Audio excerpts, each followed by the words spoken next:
And thank you so much for choosing Morning Live this morning. Now, according to reports, the National Prosecuting Authority, or the NPA, will drop the corruption charges against Duduzane Zuma today. Now, in a statement, the NPA said that the reason for this is that evidence by former Deputy Finance Minister Mcebisi Jonas that was given at the Commission of Inquiry into State Capture has not yet been finalised. Duduzane Zuma was granted bail of 100,000 rand in July last year after being charged with corruption.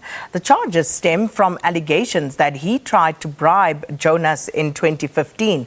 And joining us now via Skype is Lawson Naidoo from the Council for the Advancement of the South African Constitution, Casac.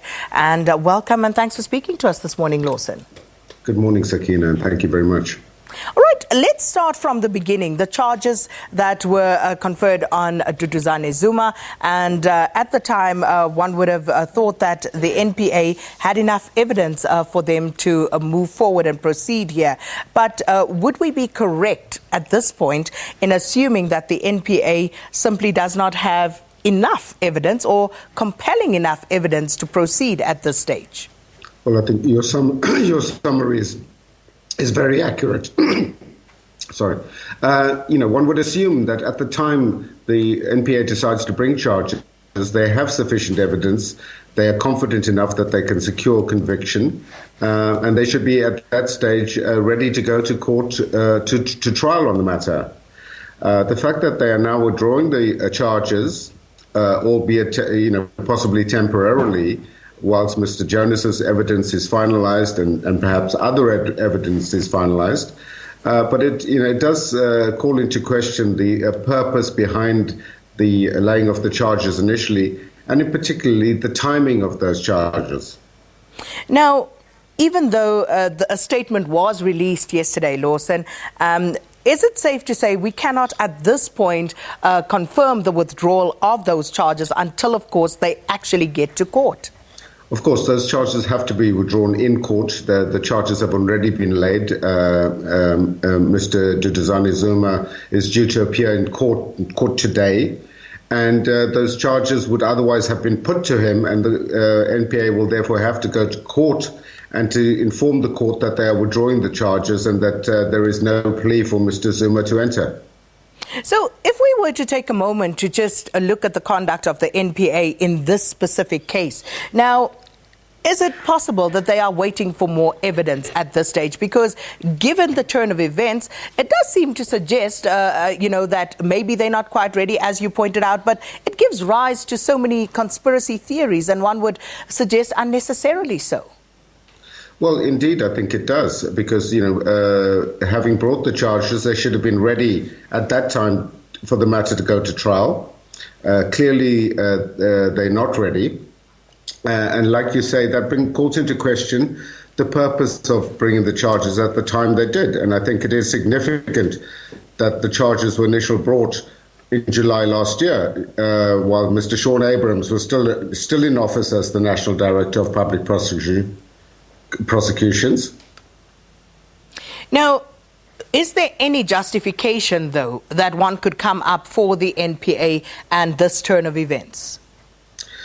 Well, one could say that, they've now uncovered new evidence since then, and they need a little bit more time to verify that evidence and so on before they bring the matter to court. But judging from the statement that was issued, they simply say that Mr. Jonas's evidence is incomplete. Now, if it's the evidence from one source, one would have thought that would have been completed before they brought the charges, but they would obviously need to have some form of corroborating evidence to convince the court that Mr. Zuma is guilty of the charges of corruption as alleged.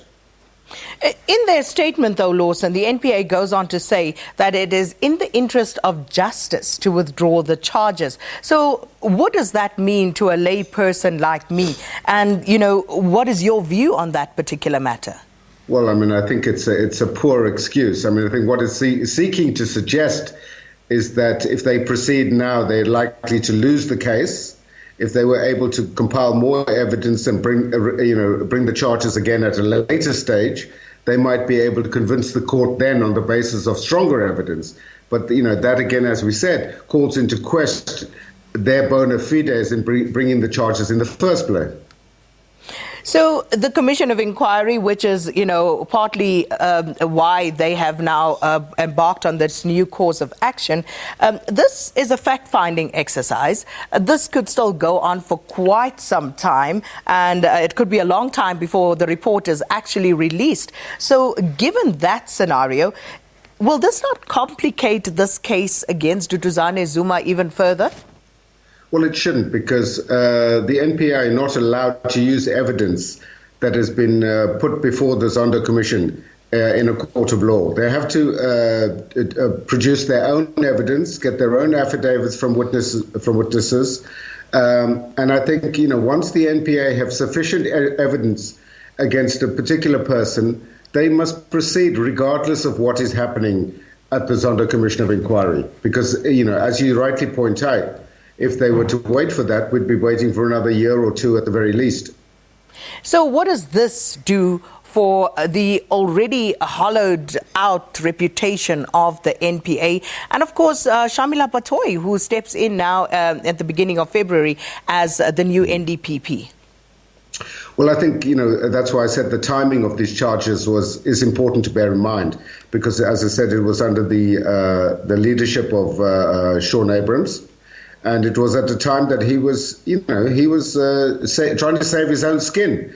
The Concourt were due to pronounce on the matter that ultimately led to his removal from office. And I think some of the decisions he took at the time were politically motivated, to the extent that he was trying to show that he was indeed the right person for the job and he shouldn't be removed. So I think we need to look at some of these prosecutorial decisions in that light. And I think the NPA, as we know, was heavily tainted under Mr. Abrams. And so perhaps in the short term, this is a good move.